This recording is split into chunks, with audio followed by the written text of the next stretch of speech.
My one big thing, it's a big thing for Saudi Arabia this week. And Saudi Arabia, of course, being the subject of this podcast, the 966, the country code of Saudi Arabia. Saudi Arabia has been interested in joining the BRICS group for some time now, since at least the year 2022. The BRICS group, of course, is Brazil, Russia, India, China, and South Africa. We found out officially this week, the feeling is mutual. Saudi Arabia is now among 6 nations invited to join the BRICS group. The nations invited, in addition to Saudi Arabia, are the UAE, Iran, Egypt, Ethiopia, and Argentina. And before I get into this, just kind of set the stage on what the BRICS is and why this might matter for Saudi Arabia and this just happened. So we're going to kind of learn a lot more in the coming days. We may revisit it in episode 101. But one thing that we do need to, and again, this is silly, but we got to clean this up because the BRICS was such a great and really tidy acronym. And you've added 6 countries now. So I would like to coin the term BRICS plus 6, which rhymes really well, but implies that the other 6 are not full, permanent, equal members. And I think if all 6 join, they will be full, equal members. So I took all the starting letters of each of the additional countries, and you can get to it's 11 countries now that are in the BRICS if they all accept, which they have not yet. So it's not like a done deal, but you can create one 9-letter word, and that is causeries. But that's not going to be the acronym that they use. So it does begin with China. So that's the key thing. That's key because China is by far the largest group in the BRICS. So just a little bit about it. It started as an acronym BRIC, and it was coined in 2001 by an economist, Jim O'Neill at Goldman Sachs. He was really just grouping together 4 of the largest and fastest growing economies at the time, and how the group could sort of collectively become a global economic force in the coming decade, just as, on their own, not if they congealed together and formed a group. So before this, the countries weren't really bound together by anything. But I think the leaders in those countries said, wait, this O'Neill dude, he's kind of onto something. We have something in common here. And mainly that is that they have an urge to be sort of a counterweight to the US-led global political and economic and financial systems, I should say. And I say that because that statement, you could spend a whole segment on that and whether or not that's what it is or whatever. But that's sort of, it's just not the US-led. The US is not in BRICS. So maybe that's why. But, the reality is that the BRICS countries have a ton of differences, geographic, obviously, cultural and religious. They're of various size now in terms of their economies and population. And on that, and you just mentioned it, Richard, China accounts for more than 70% of the group's economy. India is 13%, Russia and Brazil are 7% each, and South Africa 3%. Those figures are from mid last year, so they're fairly accurate now, but these things can change by a little bit. If you look at these economies since 2001, Russia and Brazil have sort of failed to grow like China and India have. So they've basically stagnated and remain at the same size as they were in 2001 in terms of their share of global GDP. But 8 years later, after this term was coined, the BRIC nations had their first hang sesh, their first meeting in Russia in the city of Ekaterinburg. Probably butchering that. I butcher everything, so it's at least equitable in that sense. A year later, they invited South Africa to join, so they added the S to the BRIC, making BRICS. So before these new entrants were added, you can kind of see what they have together if they really bound together. It's 27% of the world's geographic area, 42% of the global population, a quarter of the global GDP, 18% of global trade. And now they're adding 6 more countries, which is significant and is definitely news. The BRICS group is still new. It's had one major success, and that's the BRICS Bank, which has about $50 billion in subscribed capital. So far has approved more than $30 billion in loans since its inception in 2015. That's really quite a small amount in comparison to the World Bank, which committed at more than $100 billion last year alone. So it's not a rival to the World Bank, but it's something. And so we have this expansion now. There are multiple reasons for the expansion. Russia sort of needs a global body in which it is not absolutely ostracized every time it shows up because of the invasion of Ukraine. China is a rival of the United States. It wants some more political clout, geopolitical clout. So it's sort of like these countries are saying, okay, this is something, we should build on it. And they had a lot of interest. They had 22 other nations that wanted to join it. And Saudi Arabia was one of those nations. Saudi Foreign Minister Prince Faisal bin Farhan Al Saud said the kingdom was awaiting details from the BRICS group on the nature of the membership and would take an appropriate decision accordingly. So that's we applied. Thank you for accepting us. We're going to talk about it and we'll make a decision. Speaking to the Saudi TV channel Al Arabiya, the Saudi foreign minister added that the bloc had, quote, proven itself to be a useful and important channel to strengthen economic cooperation with countries of the so-called global south, end quote. He also said that the BRICS conference earlier Thursday, he flew to South Africa to attend this sort of BRICS plus event of nations sort of working with the BRICS and using the forum as a channel to kind of network for high-level officials. But he said that the kingdom would continue to be a, quote, secure and reliable energy provider, adding that total bilateral trade between Saudi Arabia and BRICS nations exceeded $160 billion in 2022. So again, right now, this is news. So what this really means, we're going to see some opinions coming out on that in the next few days. I suspect we'll see a lot of people talking about this. But one thing I thought was interesting was Jim O'Neill, just a few days ago, who coined the term. He commented on the group's expansion to Bloomberg last week and said, quote, economically, not many of the countries that are applying to join are particularly large. He noted that existing BRIC members have, quote, had enough difficulty trying to get to agree between the five of them. So beyond the admittedly hugely powerful symbolism, I'm not quite sure what having a lot more countries in there is going to achieve. End quote. So if it's symbolic, what does it symbolize? Maybe this is the start of a more formidable counterweight to some of these other US and Western-led global bodies and institutions. Again, it would just sort of be the start of that. And what is consistent about the BRICS admittance is that the nations admitted aren't all like one another either, just like the BRICS aren't. For Saudi Arabia and Iran to both be admitted at the same time, they were once the fiercest of rivals until this year. They still may be, but at least they're talking. That's interesting. You have Argentina being admitted now, and they're really in a bad economic spot. So maybe this is meant to sort of help the existing nations benefit from aligning with Argentina during a crisis. It's hard to say what's going on there. And all the BRICS nations had to approve of the new entrants. So not everyone got accepted. Ethiopia became the only low-income country in the group. Its prime minister, Abiy Ahmed, described it as a great moment for his country. Totally can see that. So let's see what Saudi Arabia does with this decision, what the U.S. reaction might be. We are at a very interesting time with global energy markets, global stability with Ukraine, U.S.-Saudi relations warming up again. It's one of those things and again, this is just my one big thing. I don't know what's going on here. I don't know the significance of this going forward. I think we're going to find out a little bit more, but man, things are changing so quickly. I just feel like 100th episode of this podcast and things happen so quickly. There's always stuff for us to talk about. It just seemed like this really stood out. I mean, this new organization, BRICS, as of 2009, is starting to gain a little bit of traction, but what it can do and is it going to have one currency is sort of what people are suspecting. Maybe they'll have some sort of currency. Maybe this implies something about energy pricing in something other than the dollar. Who knows? But this is interesting. So no forecast. What do you think about the future of the BRICS? And go ahead.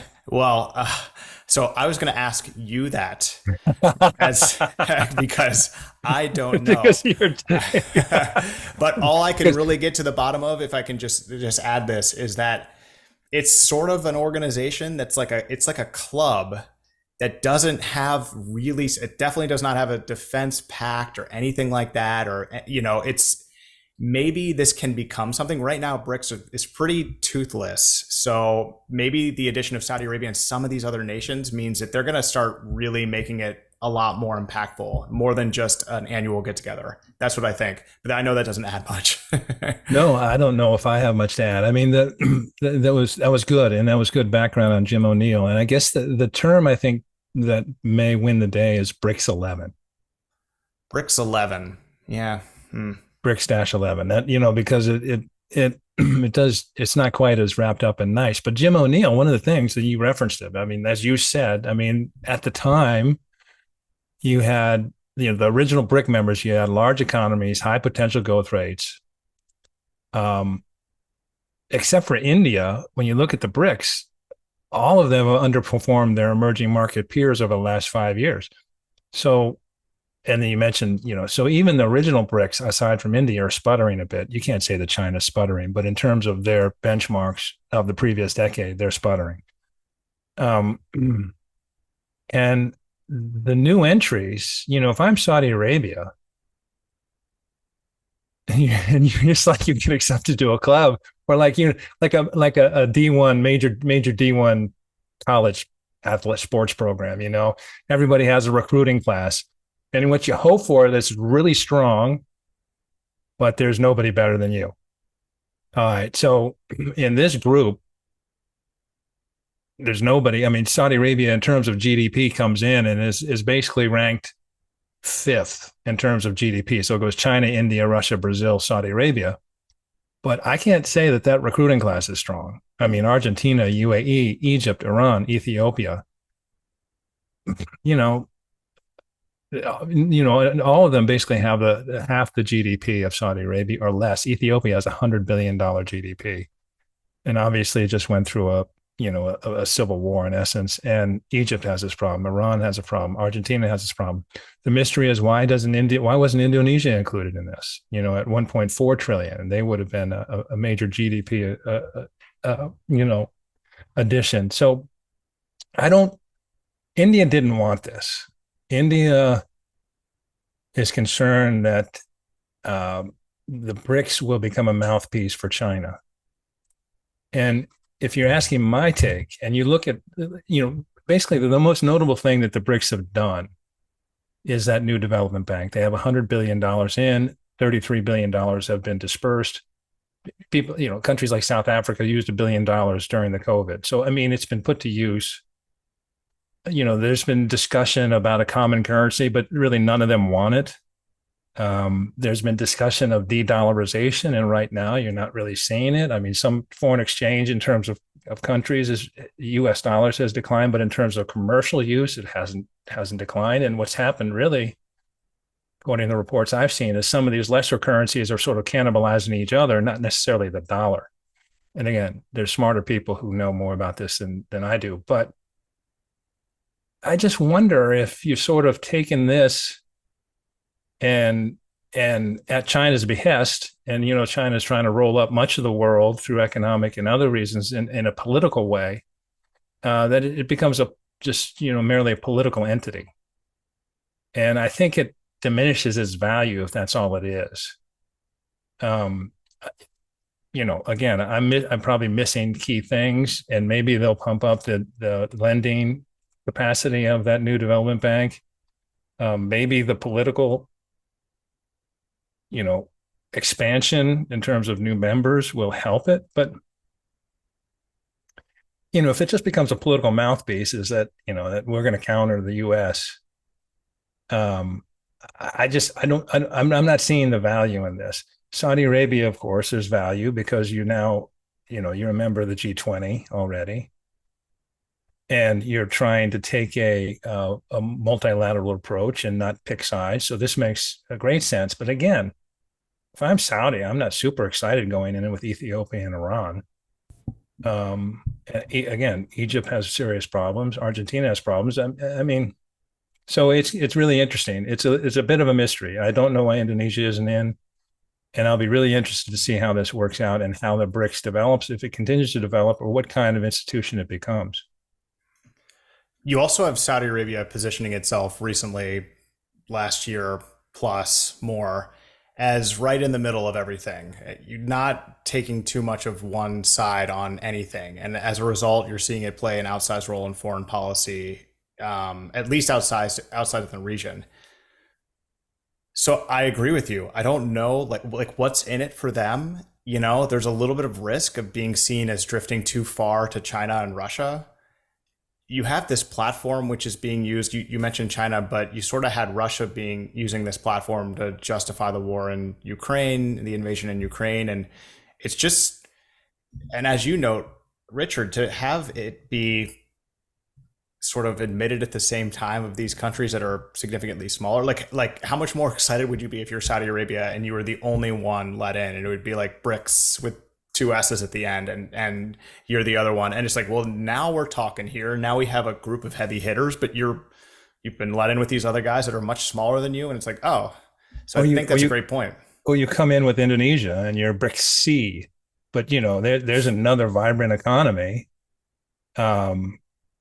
It's just curious, and I think again from Saudi Arabia's point of view, certainly politically and where they want to position themselves in the world, great sense. I just wonder if the whole enterprise hasn't been devalued a little bit by this and more easily sort of marginalized. Because essentially, what is the combined GDP of the BRICS enterprise? I think it's like 24 trillion. Yeah. Something to that. Let me see. But anyway, but like you said, 70% of that is China. So, you can understand India's concern about it becoming a mouthpiece for China, because China has global strategic and political goals to counter the U.S. at every turn possible. And, some of these countries may agree with it, but they don't want to become hostage to it. It's like the phenomenon where if you have a small but very powerful club, you can get more done and have more meaningful discussions versus having a dinner table with 11 people at it, and you can't really understand what other people are saying. Everyone's very different. There isn't a focused like BRICS was cool because it was like these countries don't have a ton in common, and they have actually very serious differences, but they're small. It's a small group of very outsized actors in their various spaces. So it was like a club, and it's kind of interesting that they didn't do more with it. I just don't know if adding this many members now makes it that much more important. I think if you're in the global north, I guess is how you would say it, right? The global north is the opposite of the global south. I've only learned of global south recently. So if you're in the global north, if you're in the west, you're looking at this, raising your eyebrows, saying, oh, interesting. You're like, we're not in this club, but so what? I mean, what's happening next? I think if you're Saudi Arabia, you're looking at this, and it was interesting that they didn't just immediately accept, even though that they had applied to join. They said, well, thanks, we're going to take a look at it. And I'm sure they will. It's cool, I guess. But like, this is a win for China and Russia, in my opinion. But if you're India, agree. I don't know. Yeah. And that's sort of the, Russia couldn't even show up at the meeting in South Africa Putin couldn't even show up at the meeting in South Africa for fear of being arrested. Mm-hmm. Because South Africa is signatory to, some extradition and international legal agreements. So I don't know. This is interesting. But is it going to be, if it's going to be a committee of 11 of such a disparate, different type of groups, nothing's ever going to be agreed on. Is it going to be like Lincoln's cabinet, where you had discussion, but really the only one who made a decision was Lincoln, and then Lincoln in this term is proxy for China? Mm-hmm. So it is interesting, but I do think if it just becomes a political mouthpiece, it's devalued somewhat.